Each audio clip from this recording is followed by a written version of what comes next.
Махаббаттың 5 тілі. Әр адамның махаббатты қалай білдіретіні мен алатынын анықтайтын негізгі махаббаттың тілінің бар екенін айтады. Осы тілдерді түсіну қарым-қатынаста байланыс пен эмоциялық жақындықты жақсарту үшін өте маңызды. Чапман 5 түрлі махаббаттың тілін анықтайды. Олар жылы сөздер, қызмет көрсету әрекеттері, сыйлықтар алу, сапалы уақыт өткізу және дене байланысы. Егер серіктестер әртүрлі махаббат тілдерімен сөйлесетін болса, түсінбеушіліктер туындап, эмоциялық қажеттіліктер қанағаттандырылмауы мүмкін. Бірінші, жылы сөздер. Бұл махаббаттың тілі махаббат, бағалау және растау сөздеріне негізделген. Жылы сөздерді ұнататын адамдар, серіктестері оларды мақтап, шабыттандырған кезде өздерін ең жақсы, сүйікті сезінеді. Жиі кездесетін жағдайларға көңіл аударайық. Мысалы, Алекс жұмысында үлкен жарнама алғаннан кейін жаңалықты өзінің серіктесі Лилимен бөлісуді қалайды. Ол үлкен қуанышпен кіріп келіп мақтауды күтіп отыр. Алайда Лили бұл жаңалықты естігенде керемет дейді де жылдам жауап беріп, сол кештегі қонақтарға ас дайындау туралы әңгімеге ауысып кетеді. Алексің көңілі қалады, себебі ол одан да шабыттандыратын жауап күтті. Ол кештің барысында Лилидің оның жетістіктерін шын мәнінде бағаламайтынын ойлап, сұрақтар туындап, өзінің көңілін түсіріп кетеді. Лили болса Алекс үшін қолдау көрсетіп жатырмын деп ойлайды. Ал бұл мәселенің шешімі қандай болмақ? Кейіннен Алекс өзінің төмен бағаланған сезімдер туралы әңгімелеп, маңызды сәттерде сөзбен растау қажеттігін түсіндіреді. Лили бұл ақпаратты қабылдап, Алекс үшін жетістіктерді сөзбен атап өтудің қандай жұмыс жасағанын, қандай тер төккенін, оған рахмет айтып білдіруінің маңызды екенін түсіндіреді. Олар болашақта Лилидің Алекс үшін жетістіктерін мақтап, ал Алекс болса осындай кездерде өзінің ішіндегі сезімдерін ашық бөлісетіндігіне келіседі. Екінші бір жағдайды қарастырайық. Меган емтиханына алаңдаулы және күйеуі Кевиннен қолдау күтеді. Ал ол болса оған күні бойы сен тамаша істеп жатсың, қолынан келеді деген бірнеше хабарламалар жібереді. Бірақ кешке кездескенде Кевин өзінің демалыстағы жоспарларына ауысып кетеді. Меган назардан тыс қалған сезеді және бағаланбағандай сезінеді. Себебі Кевиннен тереңірек қолдау көрсететінін қалайды. Кевиннің оның қажеттіліктерін түсінбейтінін ойлайды. Бұл мәселенің шешімі ретінде Меган Кевинге хабарлама жібереді.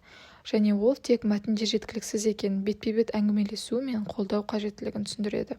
Кевин бұл туралы естіп, тереңірек әңгімелесуді қалайтынын түсініп, оқу үзілістерінің арасында Меган екеуі уайымдарын ашық айту үшін арнайы уақыт бөлуді келіседі. Екінші, қызмет көрсету әрекеттері. Сүйіспеншілікті білдірудің бұл тілі серіктестер үшін пайдалы істер жасауға негізделген. Олар серіктестер күнделікті міндеттерінде көмек көрсеткен кезде өздерін сүйікті сезінеді.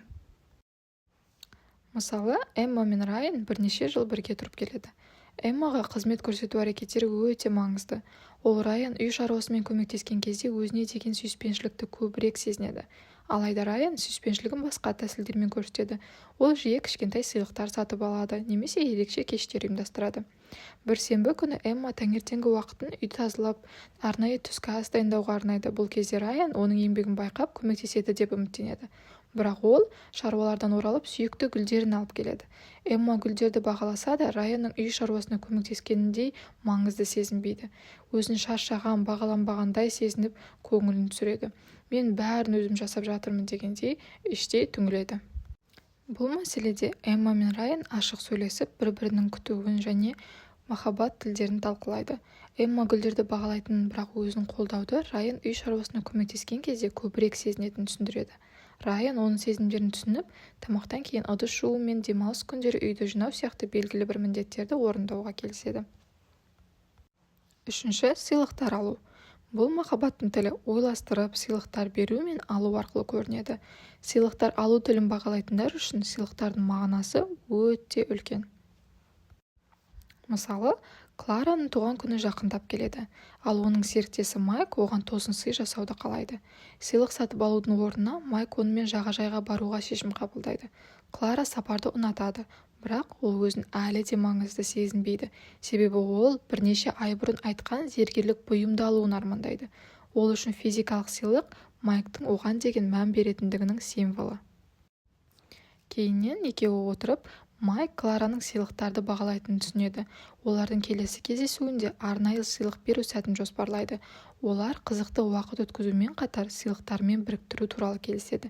Осылайша Клараның тек уақыт өткізу ғана емес, сонымен қатар мағыналы символдық сыйлықтармен де бағаланатындығын қамтамасыз етеді. Төртінші, сапалы уақыт. Сапалы уақыт серіктестер арасында бөлінбейтін назарды беруге негізделген. Сапалы уақыт тілін ұнататындар бірге уақыт өткізуді өте маңызды санайды. Жиі кездесетін жағдайлар. Фиона өз қарым-қатынасында Дэвидтің оған көңіл бөлмей жүргенін сезеді. Ұзақ жұмыс аптасынан кейін ол жұма кешінде бірге уақыт өткізуді қалайды. Алайда Дэвид достарын ойынға шақырып бәрі бірге демалса көңілді болады деп ойлайды. Фиона достармен болғанда көңілді болса да, Дэвидпен жеке уақыт өткізуге деген үміті жоғалады. Ол Дэвидтің оны бағаламайтындығының, жеке уақыт арнағысы келмейтініне жаны ауырады. Бұл мәселені шешу үшін ойын кешінен кейін Фиона Дэвидке өзінің сезімдері туралы айтып, оған жеке уақыт өткізудің маңыздылығын түсіндіреді. Дэвид бұл қажеттілікті түсініп, олар аптасына бір рет тек екеумізге арналған кешкі ас жоспарлауға келіседі.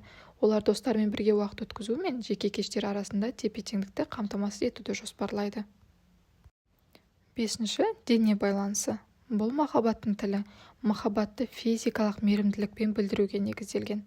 Дене байланысын бағалайтындар үшін құшақтасу, сүйісу және бірге болу өте маңызды. Мысалы, Том физикалық мейірімділікті бағалайды және Лилимен кешкі уақытта құшақтасуды күтеді. Алайда Лили үй шаруасына алаңдап, интимді уақыт өткізудің орнына үйді жинауға кіріседі. Бір кеште Том үйге келгенде Лилидің үйді жинап отырғанын көріп, өзін қабылданбағандай сезінеді. Ол Лилидің оған деген сүйіспеншілігін аңсайды, ал Лили оның күйзеліске қажеттілігін елемейді. Том Лилиге өзінің сезімдері туралы айтып, физикалық мейірімділікке де көңіл бөлуді қалайтынын түсіндіреді. Лили Томның мейірімділігін маңызды деп санайтынын түсініп, олар кешкі уақыттың бір бөлігін екеуіне ғана арнап, құшақтасып уақыт өткізуге келіседі. Бұл келісім олардың эмоциялар мен физикалық байланыстарын жақсартады. Бір-бірінің махаббат тілдерін түсініп сыйлау, түсініспеушіліктерді болдырмау және қарым-қатынаста эмоционалдық жақындықты жақсарту үшін маңызды.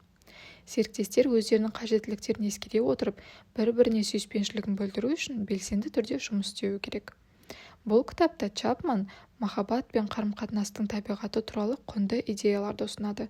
Ол адамдарды серіктестерінің махаббат тілін білуді және осы түсінікті қолдануды насихаттайды. Бұл түсініспеушіліктерді болдырмауға, эмоционалдық жақындықты арттыруға және нәтижесінде мықты, толыққанды қарым-қатынастарды құруға мүмкіндік береді. Ал сіздің махаббат тіліңіз қандай екенін білесіз бе? Назар салып тыңдағандарыңызға рахмет. Каналға жазылып, комментарий қалдырып, лайк басуды ұмытпаңыздар.